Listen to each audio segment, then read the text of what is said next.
Hello everyone, good morning. কেমন আছো তোমরা সবাই? আশা করছি তোমরা সবাই খুব ভালো আছো এবং সুস্থ আছো। আর আমিও খুব ভালো আছি তোমাদের ভালোবাসায়। আমার ইউটিউব চ্যানেলে তোমরা যদি নতুন হয়ে থাকো তারা প্লিজ একটু সাবস্ক্রাইব করে পাশে থাকবে। তো সকাল সকাল উঠে পড়েছি। সকালের পরিবেশটা বেশ সুন্দর, শীতের সকাল, তার জন্য বেশ সুন্দর লাগে।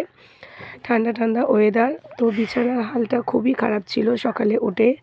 তো তারপর আমি বিছানাটা সুন্দরভাবে গুছিয়ে নিয়ে চলে এসেছি সকালের টিফিন। এখানে ব্রেড আর বাটার ছিল আমরা খাবো বলে, আর এখানে ছিল ছেলের জন্য দুধ আর হরলিক্স আর বিস্কিট। তো ছেলে খাবে দুধ, আমরা খাবো ব্রেড আর বাটার দিয়ে। তারপরে স্নান করে চলে এসেছি। টিফিন খাওয়ার পরে স্নান করে চলে এসেছি, যেহেতু বৃহস্পতিবার একটু পুজো দেব।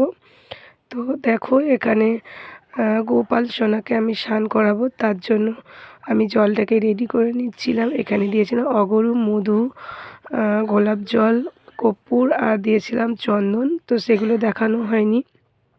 তো দিয়ে আমার গোপু সোনাকে স্নান করিয়ে আসনে বসিয়ে দিয়েছি। তার আগে আমার লক্ষ্মীমাকে আমি স্নান করিয়ে বসিয়ে দিয়েছি। তো আমার এখানে পুজো দেওয়া হয়ে গেছে। তো কেমন হয়েছে অবশ্যই জানাবে।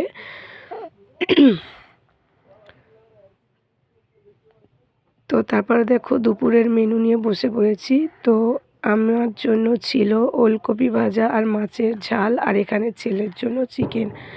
তো চলো খাওয়া যাক, আমরা খেয়ে নিই। আর তোমরাও কারা কারা খেতে চাও চলে আসো। আর আমার ভিডিওটি যদি ভালো লাগে অবশ্যই সবাই পাশে থাকবে। সুমাস রায় ইউটিউব চ্যানেলটা সবাই একটু সাবস্ক্রাইব করে দেবে। তারপরে আমরা খাওয়া দাওয়া করে অঙ্কিত সোনাকে নিয়ে বেরিয়ে পড়েছি, যেহেতু ওর পড়া ছিল। তো অঙ্কুশ সোনাকে দিতে যাচ্ছিলাম, পড়তে দিতে। আর ওকে জিজ্ঞেস করছিলাম যে কোথায় যাচ্ছ, সেটা একটু তোমাদের জানানোর জন্য বলছিলাম। তো যেহেতু ওই ভয়েসটা মিউট করে দিয়েছি, ওই জন্য তোমরা কিছুই শুনতে পাওনি। আমি আবার ভয়েস দিয়েছি সেটাই। তো অঙ্কিত সোনাকে পড়তে ঢুকিয়ে দিয়ে তারপর আমি বাড়ির দিকে যাচ্ছিলাম। বেশ ঠান্ডাই পড়েছিল, যেহেতু বিকেল সন্ধ্যা হয়ে এসেছিলো, ওই জন্য। তারপর সন্ধ্যের টিফিন নিয়ে বসে পড়েছি। ভিডিওটা পর্যন্ত